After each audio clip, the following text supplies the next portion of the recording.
Hace 500 años, en 1519, se encontraron por primera vez dos imperios muy poderosos. ¿Quiénes fueron los aztecas? ¿Quién fue Hernán Cortés?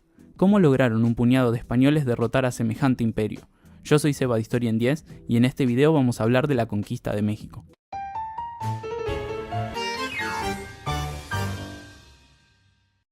Empecemos presentando al Imperio Azteca, sobre el cual es necesario hacer una aclaración. La palabra azteca se popularizó recién en el siglo XIX, y si bien es válida, en su momento la forma en que estos nativos se llamaban a sí mismos era mexicas. Los mexicas eran un pueblo indígena de Mesoamérica, que se estableció en el Valle de México en una isla del lago de Texcoco, a principios del siglo XIV. Ahí fundaron su ciudad más importante, México Tenochtitlan, en torno a 1325. Su lengua era el náhuatl, y su religión era politeísta, siendo algunos de sus principales dioses Quetzalcóatl y Huitzilopochtli. Además, una práctica difundida entre ellos eran los sacrificios humanos, que realizaban por distintos motivos como alimentar al sol, atraer las lluvias o anticipar las batallas. Tras independizarse de otro pueblo de la zona en 1428, los mexicas formaron luego la Triple Alianza, con las ciudades vecinas de Texcoco y Tlacopan. Así nace el imperio, menos de 100 años antes de la llegada de los españoles. Para 1519 nos encontramos con que se habían expandido, dominando a los pueblos a su alrededor y cobrándoles tributos. Tenochtitlan se había convertido en la ciudad más poderosa, y algunos calculan que podría tener unos 200.000 habitantes. Su emperador o Huey Tlatoani se llamaba Moctezuma, y gobernaba desde 1502. Frente a ellos tenemos al Imperio Español, que había comenzado la conquista de América tras el viaje de Cristóbal Colón, durante el reinado de los Reyes Católicos. Desde 1492 hasta 1519, el imperio había crecido, pero todavía estaba en construcción. Su rey, Carlos I de España, tenía 19 años, y en el Nuevo Mundo sus dominios se concentraban en algunas islas y costas del Caribe. Los españoles se habían encontrado con diversas tribus e interesantes cantidades de oro, pero todavía no habían visto nada que se pareciera al imperio azteca. Es en este contexto que en 1518 llegan a Cuba noticias de que más allá de la recién visitada península de Yucatán, había un reino de enormes riquezas. Tras oír esos rumores, el entonces gobernador Diego Velázquez comenzó a organizar una expedición de conquista y a considerar a uno de sus funcionarios para liderarla. Se trataba de Hernán Cortés, quien terminaría siendo el conquistador de México. Cortés nació probablemente en 1485. Llevaba en América desde que tenía alrededor de 20 años. En 1511 había participado en la expedición que terminó la conquista de Cuba, consiguiendo desde entonces el favor del gobernador. Así llegó a liderar la expedición a México, pero Velázquez también desconfiaba de él, por lo que terminó removiéndolo del mando. Y así podría terminar su historia, pero Cortés se adelantó a la destitución y zarpó antes, cuando ya era tarde para detenerlo. En febrero de 1519 dejaba atrás Cuba, donde tenía una vida acomodada, para apostarlo todo en una expedición ilegal en la que no sabía con qué se encontraría. Llevaba consigo poco más de 500 soldados, repartidos en unos 11 barcos. Tenían espadas, caballos, perros, armas de fuego y armaduras que los nativos no. Podríamos pensar que esto sería suficiente, pero si bien la superioridad técnica era clara, este factor no bastaría por sí solo. Ahora, antes de ver cómo lograron estos pocos españoles conquistar al Imperio Azteca, tenemos que ver cómo llegaron hasta él. Fue una travesía en sí misma. En la primera parte de su viaje, recorrieron Yucatán. Ahí encontraron a Jerónimo de Aguilar, un náufrago que tras vivir muchos años en esas tierras, había aprendido el idioma maya. También tuvieron en marzo su primer enfrentamiento importante, contra los mayas de Tabasco, que tras ser derrotados, les ofrecieron un grupo de doncellas.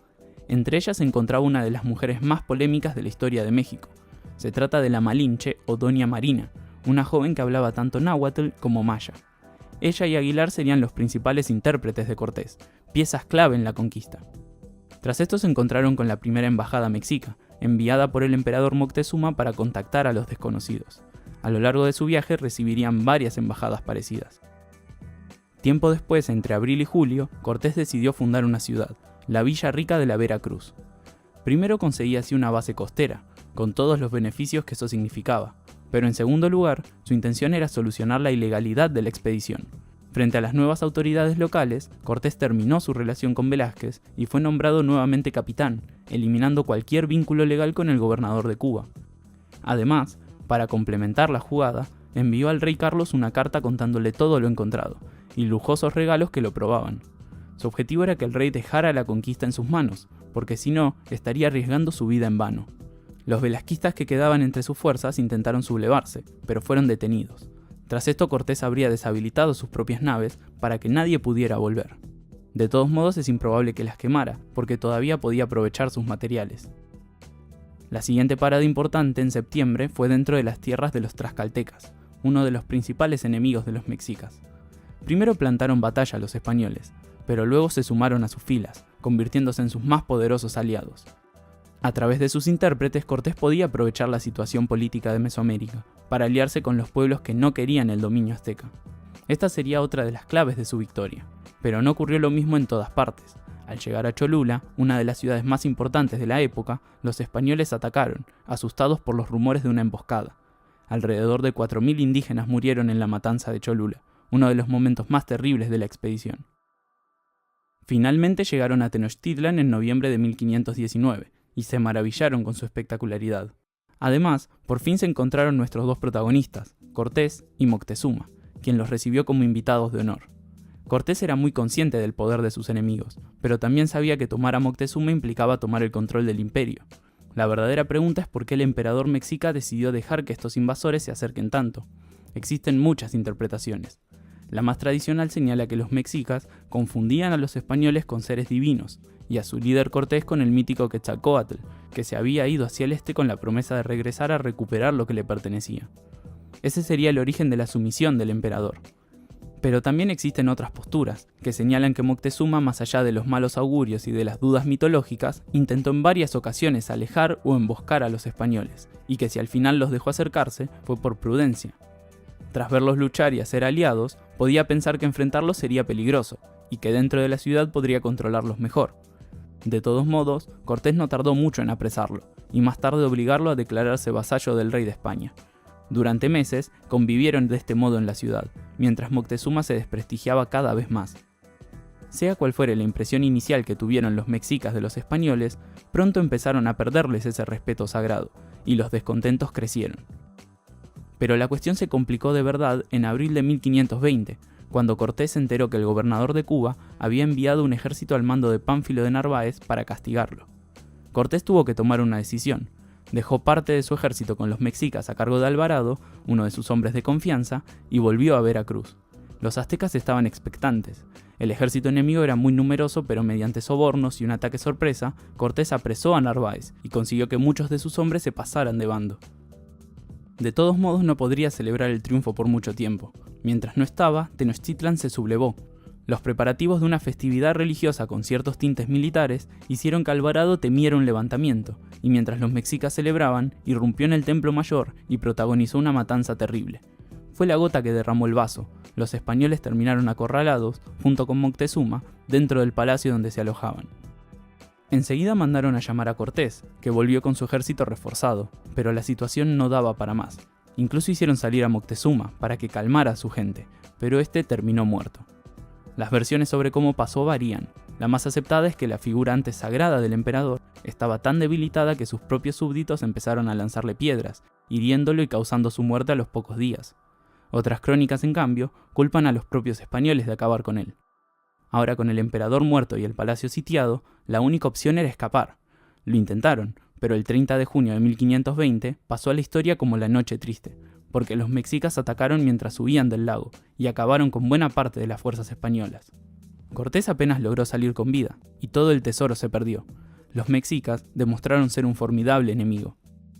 La pregunta sigue siendo entonces cómo lograron conquistarlos, más aún después de una derrota como esta. En estos momentos toma importancia todo lo que contamos sobre el viaje de Cortés.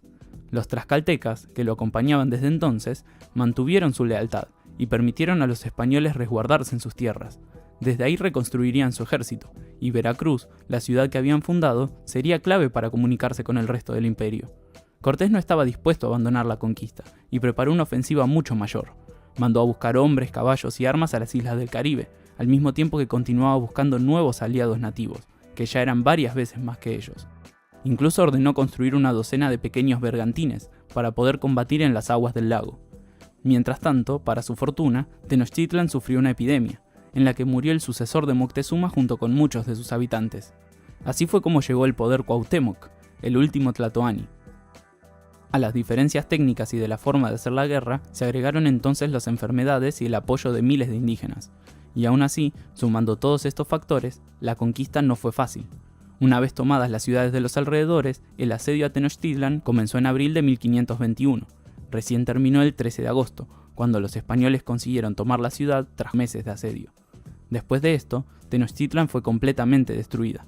Sobre ella se asentó la Ciudad de México, que ocupa su lugar en la actualidad. Pero eso es todo por este video. Esperamos que les haya gustado. Recuerden que pueden contarnos sus opiniones en los comentarios, suscribirse para enterarse cuando subimos uno nuevo y compartirlo para ayudarnos y divulgar la historia con nosotros. Suerte y hasta la próxima.